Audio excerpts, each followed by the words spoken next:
Paolo Guizzo, riconfermato sindaco di Volpago col 68% delle preferenze, un risultato nettissimo, se l'aspettava in queste proporzioni?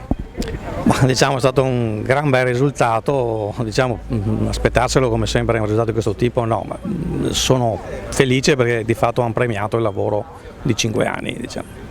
L'affluenza però è calata, cosa vuol dire e perché è successo secondo lei?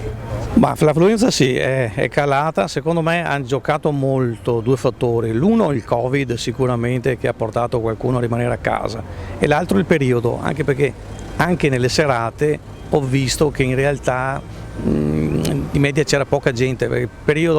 il maggio probabilmente porta di più a uscire, mentre ottobre viene visto più come un periodo per rimanere a casa, anche se tutto sommato, pur essendoci stati un migliaio di elettori in meno, noi rispetto ai 5 anni fa abbiamo avuto 680 voti di lista in più, quindi da questo punto di vista diciamo che il risultato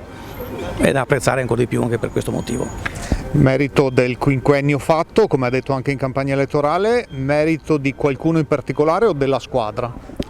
Direi della squadra complessivamente, perché qua ognuno si è dato da fare e ha fatto un gran lavoro e di questo devo ringraziare assessori e tutti i miei consiglieri uscenti e i nuovi che sono entrati in consiglio.